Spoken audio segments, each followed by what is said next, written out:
Hello and welcome to Creativity Uncovered.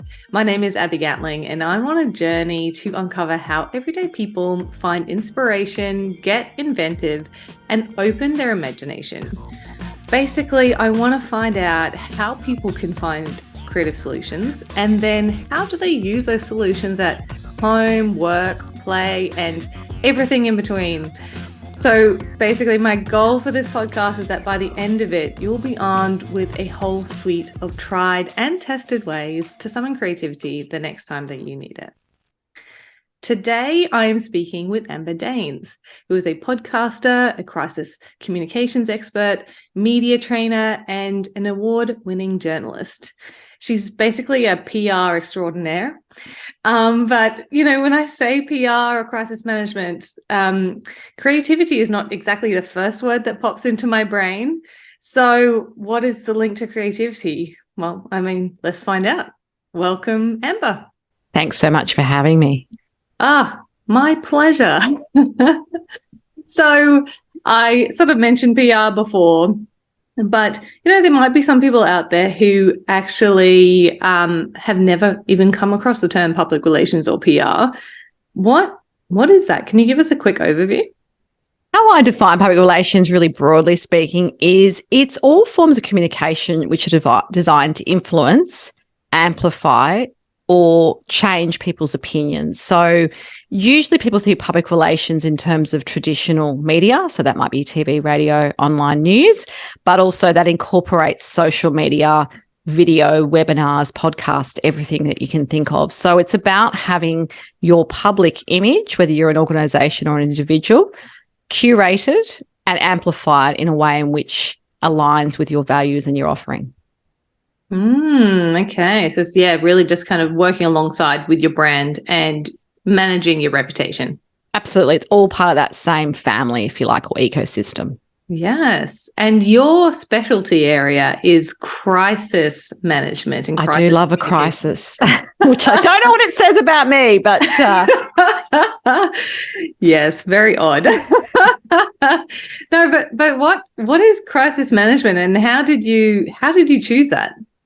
I don't know if it chose it or it chose me. And I say that because my early career, I was a journalist and then I moved into corporate communications around 18 years ago. And so back then I did everything. I found my sweet spot in corporate communications and business to business PR. But I really found that ex-journalist in me still loved when a story or an idea broke, when there was a bit of a scandal or an issue or reputational matter. And so I ended up just becoming part of a team that was involved in that. And then as I sort of moved into my own business about 13 years ago, I didn't really start off in that way. I was really a small business PR B2B person. That's kind of how I pitched myself. But then I found myself kind of getting attracted back into crisis and issues management because, as I say to all clients, at some time, any time in your business, whether you're doing well or you're not doing so well, there will be an issue or a crisis which you either can control or you've generated, and you need to know how to manage that. So I think of crisis comms as an integral part of any PR strategy, and you hope you're not going to have to use that action plan, but you do need to think about it as part of your PR because you can't assume times are always going to be good. For example, you might have a product recall, which is beyond your control, or you might have a staffing issue, which becomes bigger than Ben-Hur and gets played out in the media or social media. So understanding the triggers of crisis is something which I educate all my clients on, even if they never need to use it. Right. Okay. So you mentioned a couple of different types of crises there. Is that typically what you come across, like a recall or something like that? Oh, look, it could be anything. Like some examples are I've worked with, banks during the Banking Royal Commission of a few years ago where they had a lot of public high-profile scandals which were really systemic in a system. So that's sort of bigger than just the organisation. That's kind of a whole of industry issue.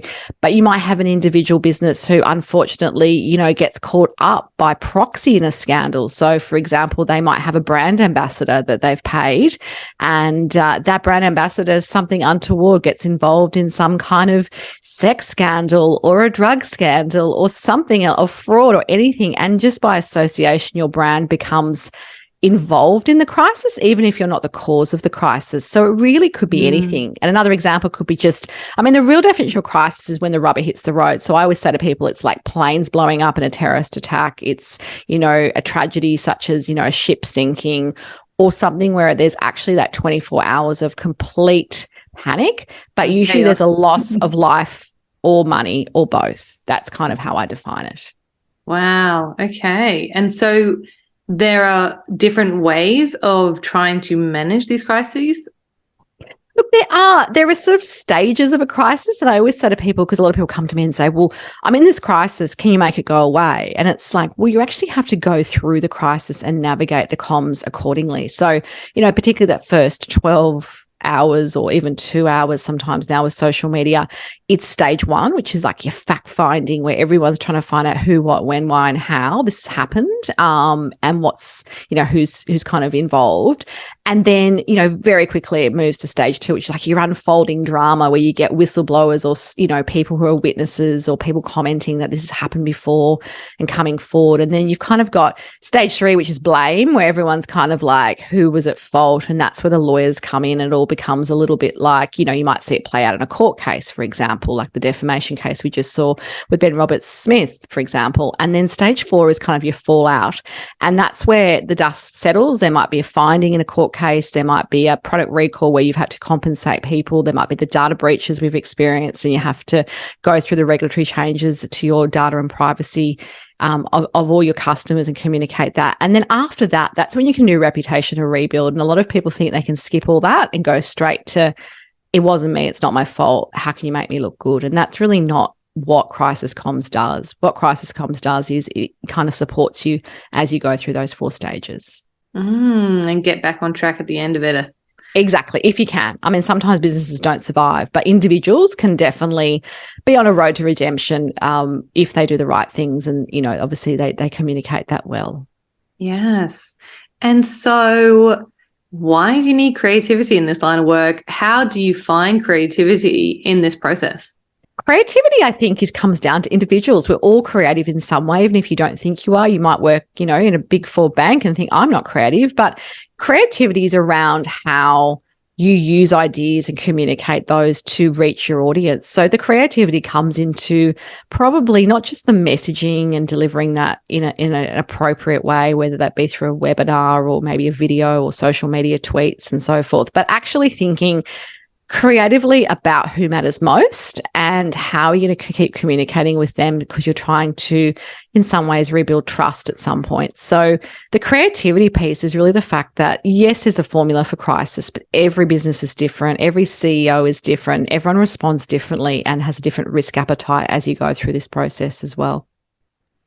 So it's really about, you've got your formula that you regularly follow of stage 1, 2, 3, 4, but applying the lens of the business and the context of the business is where the creativity comes in, because it's sort of being a bit lateral in your thinking and making it fit the situation. Absolutely. I love the fact you use lateral as kind of the word, because problem solving sits alongside lateral thinking, I think, in crisis management. So, you know, very much it's about thinking inside the box in the beginning and sticking to some rules that'll get you there. But then as you kind of settle into the pattern of your crisis, what is it that we can be doing better, and getting feedback? So a lot of people forget that communications is not a one-way street. It's about engagement. So is that message landing? Do those people that maybe feel wronged and sort of, you know, the victims, if you like, in a story, do they actually feel like they're being heard and they're being remediated? So allowing your creativity to come into everything you do will be really important. And that really comes down to just listening as well as telling. I think a lot of people think it's about what you say and what you do, but sometimes it's just about the audience feeling like they're being heard as well.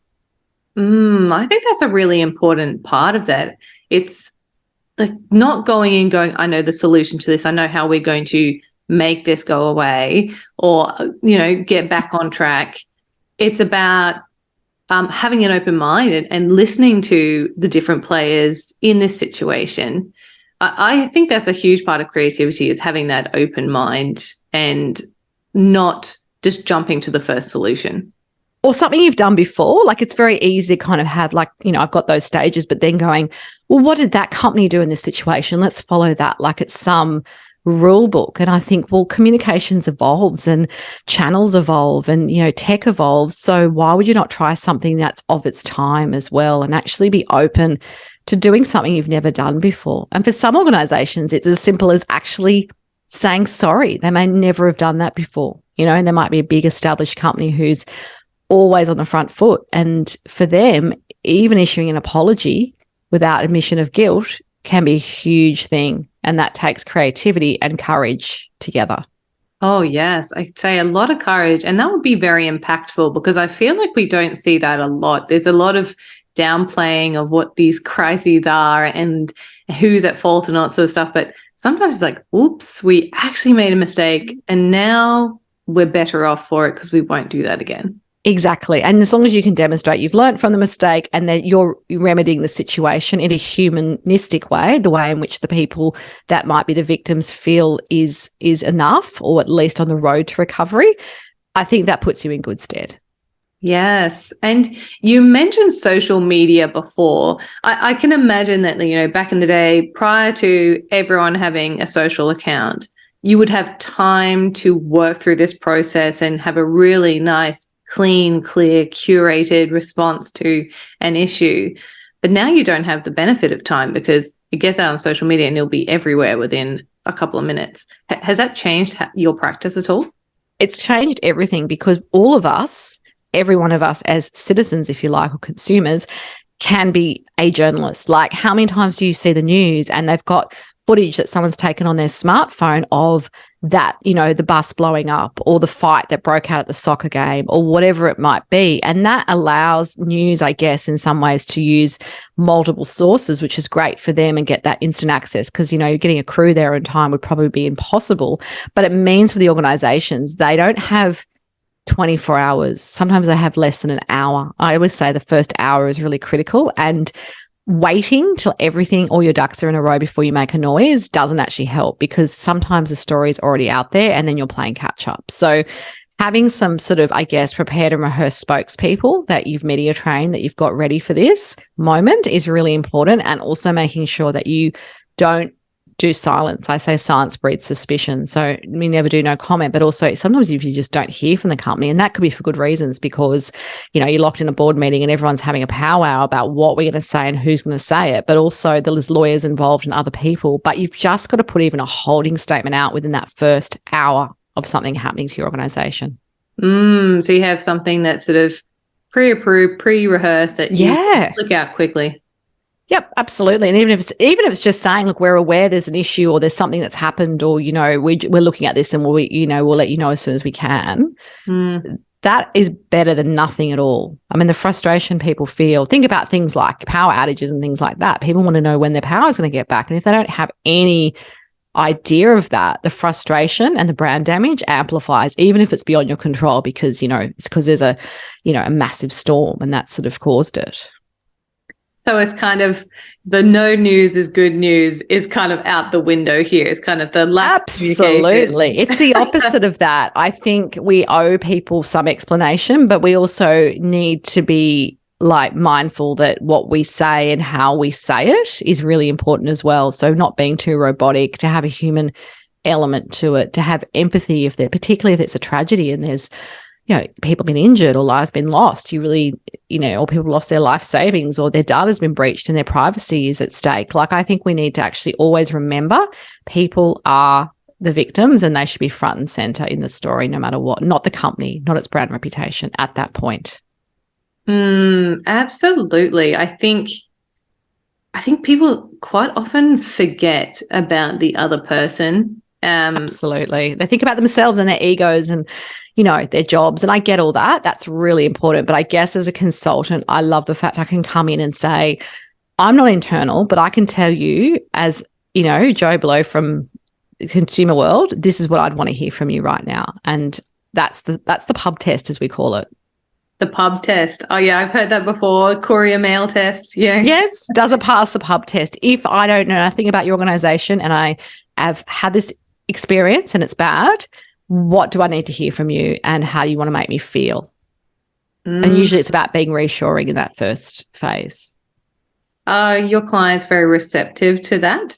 Or do they? It depends on the client. So I always say to people, like, I'm talking in cliches today, but, you know, you can bring the horses to the water. Can you make them drink? I can give them all the advice. I could do a 90-day roadmap of what it looks like from a tactical point of view, but they could still, you know, choke when it comes to pressing send, or they might feel like, you know, it's too much. It's too emotive. We don't want to talk like that. That's not us. But I think they don't realize what they think is an overreach will probably land better with the audience than if they become, you know, one line kind of, we're investigating and we'll get back to you, rather than saying we apologize for the inconvenience. Like, even a line like that, some people actually struggle with, because they're like, well, that makes us seem like we did something wrong and we don't want to, that's not who we are. We're the best at what we do. And, you know, we know people and organizations aren't perfect. So you're better off owning that and then actually being able to communicate with people about the why later than keeping people in an information vacuum.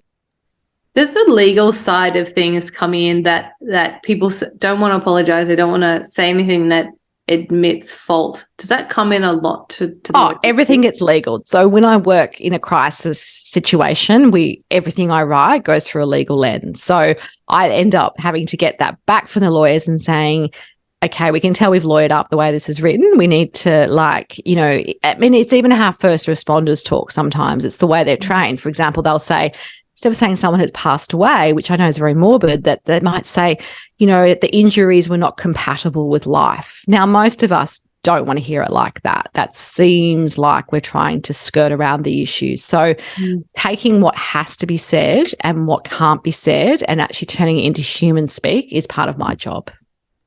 Oh, yes. That's so true. That I think people default back to jargon and industry terms when something bad has happened, you just kind of want to have them acknowledge that it is bad and that there is an impact. Rather than kind of going, to your default, which is, like you say, is the jargon. And with the lawyers, you're right. They don't want to think, oh, well, they're thinking 3 steps ahead. They're going, they're going to sue us. There's going to be compensation. All of those things might be inevitable anyway. So sometimes just saying we're looking into this and we understand this is a distressing time, it just takes people down a notch. It actually makes them feel heard, even if really at that stage you're not really engaging. You're just basically putting a placeholder there for the communications. So true. It's wild that people need coaching on that. How to be a good human being. Well, I think if you're like in a really corporate environment or a large organization or a big board, it is hard, and you see it all the time. You know, sometimes the smartest people in the room don't always have the greatest EQ. It's just not them, but they're fabulous CFOs or they're great at their craft. But for them, you know, they probably feel like a lot of it comes down to, it's a reflection of their individual abilities, and sometimes that gets in the way of the right thing to do. Yeah. I think that EQ and communications kind of needs to be the foundation of sort of every course and every degree. I know that they have added in stuff around that into, say, medicine, because it was the same thing as you're saying, that the smartest, most brilliant minds in our country quite often don't have the soft skills needed to be able to communicate, take people on a journey, deliver news in a way that is not going to completely get people offside. But absolutely. They call it the bedside manner, you know, that term. Bedside manner, yeah. Yeah, like just, being, not just being sort of robotic about it, but actually thinking, if I was stepping into the shoes of the person I'm communicating to this, how would I want to be told this particular piece of information? That's a great personal lens to apply to it, because you're a human. Yeah, we're all human. We do share that. Yeah. And like that outsider perspective, being like, I'm a member of the public. This is what I would expect. This is what I expect to be reasonable. Yeah, what's reasonable? And, you know, what's going to make us actually sometimes have to fall on our sword a little bit to actually do this. It's a bit uncomfortable.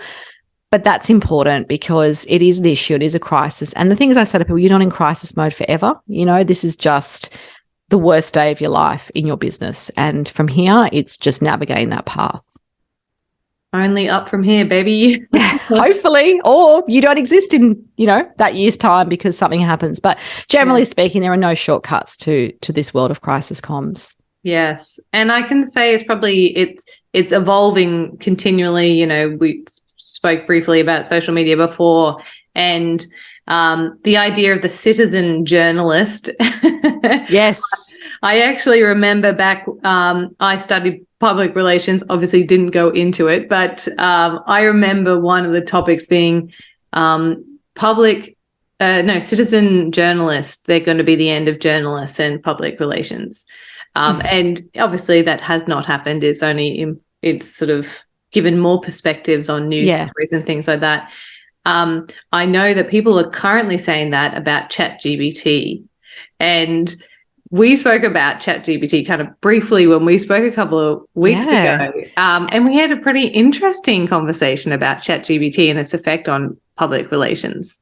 We did. And look, I have to say, it may be generational, and I am Gen X and I'm not a digital native. So for me, I'm always cautious about technology because I don't need to have all the bright, shiny tools straight away. So I've kind of sat on the fence a bit. I have got my team and myself to play around with it a little bit. And look, what I do like about it for PR is it automates lots of routine tasks. So things like creating, agendas, fulfilling reports, basic frameworks, if you like, for how to, write a particular campaign or a strategy. And I think more PR professionals are using it in that way to generate ideas even for social media. It's really good for things like that, just Instagram posts, captions, tweets, things like that. But I would say it's a good first draft sometimes for big pieces of work, but it's certainly not yet at the place where I would set and forget. I wouldn't just generate something, scan it and send it off to a client. I'd want to make sure that it's something I've built on and I've added my own expertise to, because at the end of the day, it's AI, and AI is limited by, I guess, the information that's been given to that to be curated. And there's biases in it. I mean, they've done studies. There's a real male bias. There's I had a client and I played with it recently, and all the examples they gave were like American male companies. So Amazon and Jeff Bezos, they had, Elon Musk and Tesla, that were all the examples. And it's like, wow, this is interesting. So obviously this has been programmed by men. There were no female examples in the companies we were talking about in terms of culture and values. Yeah, absolutely. So that goes to show that I think we need to review things, and obviously we need to spend some time, but it's really good for just, getting you started sometimes, and maybe something where you would have had a more junior public relations executive take a few hours to pull it together from scratch. You can do that in a matter of minutes, and then maybe finesse it as a team or give it back to that person to really build on. Yes, yeah, definitely not a set and forget, like you said there. It's so generic, and it is based on the inputs that are put into it, which I think is only till 2021 or something like that. Yes, it's like that's it. So the world that's 2 years ago. That's a long time in information land, I think. Absolutely. I think things are changing so quickly. That is practically prehistoric. Aren't we sad? That's where we've got to. I mean, the other thing that's coming out and people are talking about is Microsoft's Copilot, which is also for PR people. It actually featured a press release draft that it then turns into a PowerPoint presentation. And so I'm curious to see how that's going to work. Obviously, that's Microsoft Office competing and trying to find its own way. So, yeah, look, I think it's interesting, but I still think it's watch this space. And I think people are kind of thinking, oh, my goodness, it's going to be the end of our world. But I just say be careful what you wish for, because what are we going to all do, and how are we going to use it so that it actually helps us? Because at the end of the day, we want to be able to control it, not have it controlling us, I guess. So, I love it. And there's a couple of other tools that have come out, which are also AI. So they're not ChatGPT. There's one called PR Offer, like prprofit.ai, and then Propel PRM. So, and I think it's called Propel My PR. And they're a couple that at my team are now just having a look at, and it's supposed to help you write with pitches for journalists and media relations stuff. But once again, I'm curious to see whether it has a real American skew to it, because I think, a lot of the AI has come out of Silicon Valley or similar and has been built with that audience in mind. And of course, a lot of what I do is Australian based. So I don't know if that's going to be as relevant to how we pitch and I guess the journalists and the audiences which we engage with. Yeah, because the cultural differences are pretty big, even though we're both, Australia. Yeah, absolutely. And even the way, the language we use, I'm not even thinking about the spelling. I'm just thinking about the formality in America is quite different to how we might be here. Mm-hmm. The vernacular and everything. Yeah. It's funny to me to think that people in the PR industry might be feeling scared about ChatGPT when all our conversation so far has been about this human lens and talking to humans and the soft side of things, which is just not something that ChatGPT or other AI has nailed. Well, at least yet anyway. Not yet. And that's why I say to people, it's like the first version of anything. You kind of don't want to hang your hat on it. You want to see what's going to happen. But I think quality control is really important. And I think I recently saw a meme that was something like, if we're worried about ChatGPT replacing us in PR, well, the client would have to know what they want, so we're safe. So it's quite funny because if you've worked in consulting, you'll understand a lot of people don't really know what they want from PR. They just know that they want it. So just that nuance and that, I guess, ability to ask more questions than generic questions will be where I think we need to step away from just relying on AI.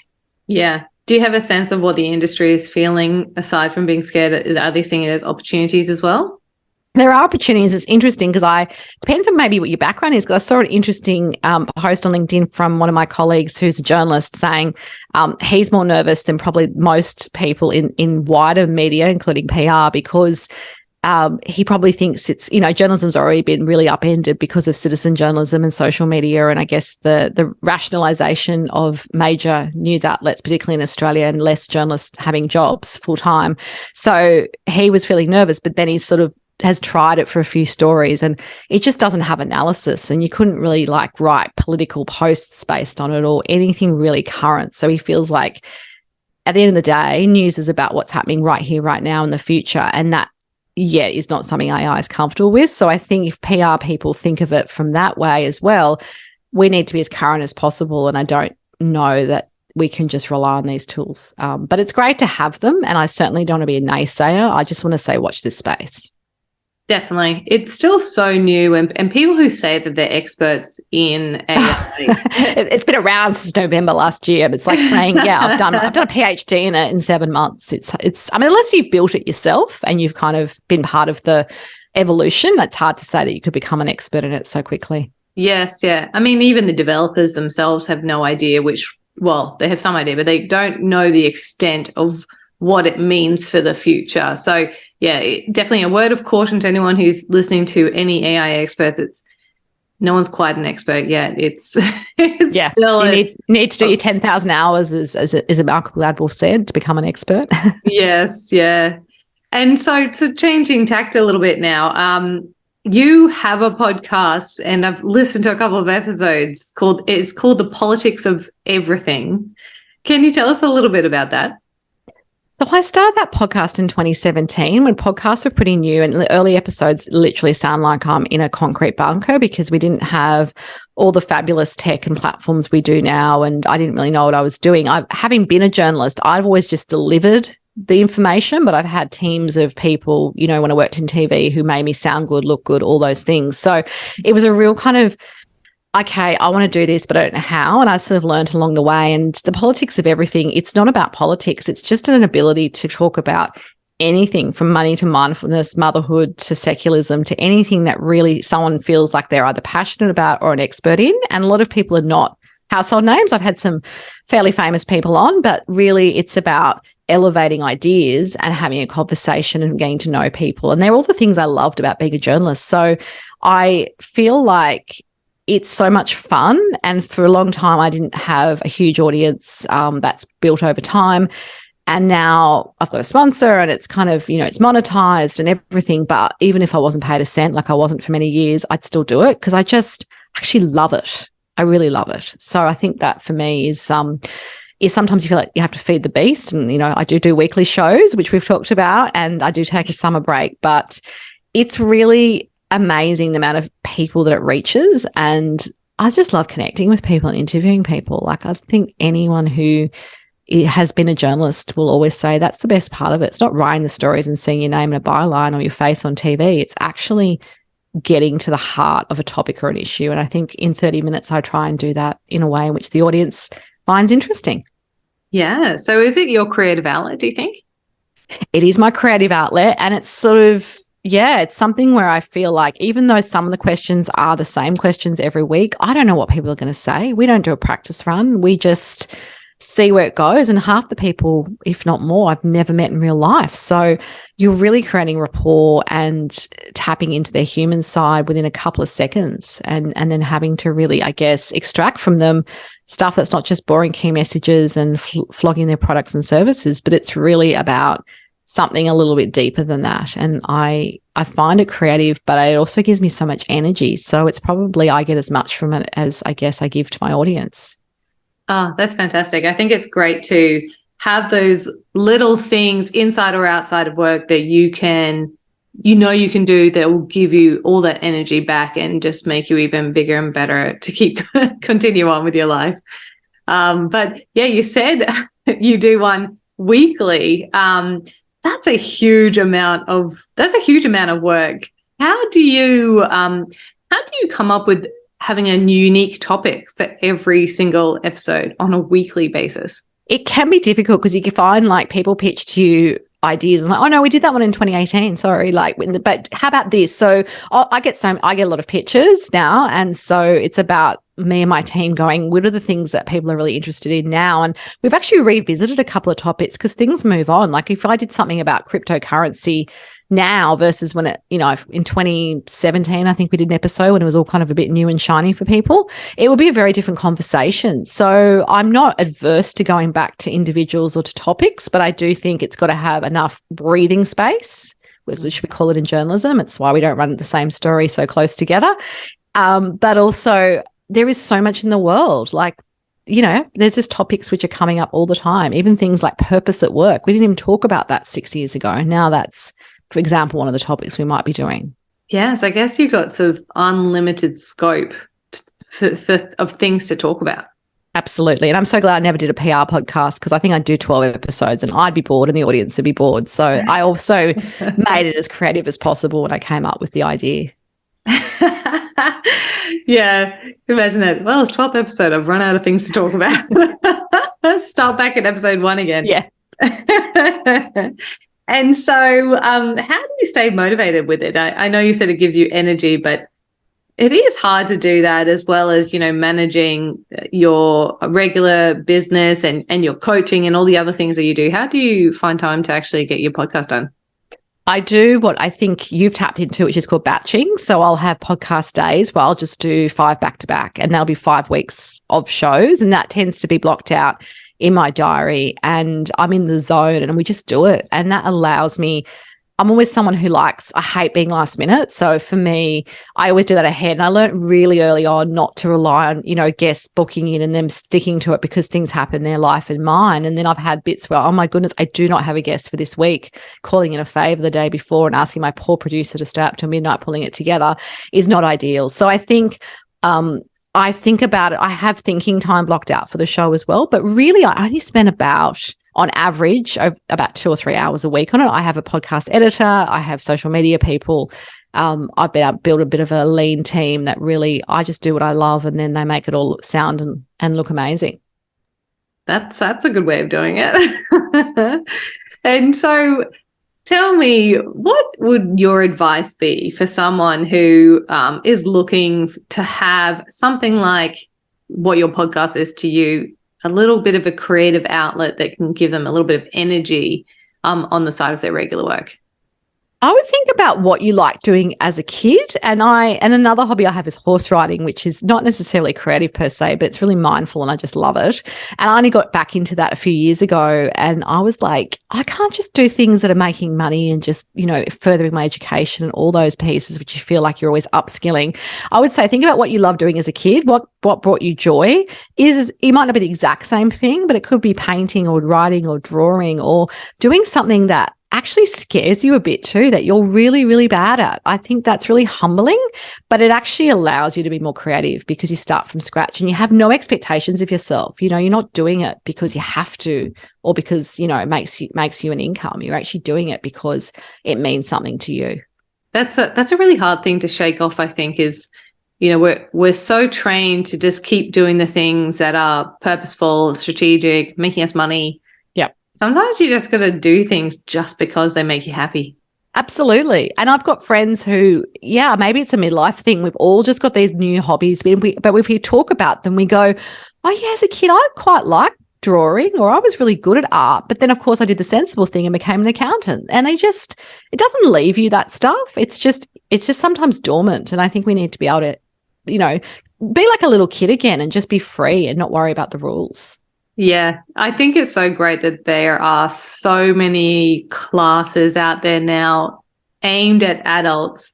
You know, there's paint and sip, there's pottery, there's all sorts of things, even sports for people who have never done sport. Yeah, absolutely. I just think it's great. Like it's the world's your oyster. You know, you've got so many things to choose from. It's about just getting out there and trying them. Absolutely. And like what takes you an hour or two away from what you do actually makes you more creative. It just reminds me of that whole, I love walking meetings, you know, not sitting at my desk. If I grab a coffee with a client or a staff member and go for a walk, often the ideas are just so much better. You know, I get my best ideas not when I'm sitting there with a blank screen going, okay, let's do a brainstorm. It doesn't work like that. And I think hobbies tap into a different side of your brain. Yes, definitely. I found that the other day we were kayaking and in the middle of the lake, and I was like, I have the best idea. I did not bring a notepad with me. This sucks. No, you're going to have to like commit that to memory when you get out of that kayak. Yeah. But this true is, you know, you move your body around, you let your mind wander a little bit, and all these different things come out. So even though the actual activity is probably not furthering your business, it's helping your mind do it, and that will help further your business or, you know, whatever else you want to achieve. I agree. Absolutely. Oh, well, thank you so much, Amber, for talking to me today. I think we went around the world a little bit. We sure did. We weren't sure we'd get to it all, but we did. And it's very interesting to hear your takes on, you know, ChatGPT and PR and crisis communications. So yeah, thank you for sharing that with us. My pleasure. And also thank you to everyone who has tuned in to Creativity Uncovered today. I really hope that this episode has helped you think a little laterally and, you know, go out there and find a hobby. And I also hope that it helps you. I also hope that it helps you summon creativity the next time that you need it.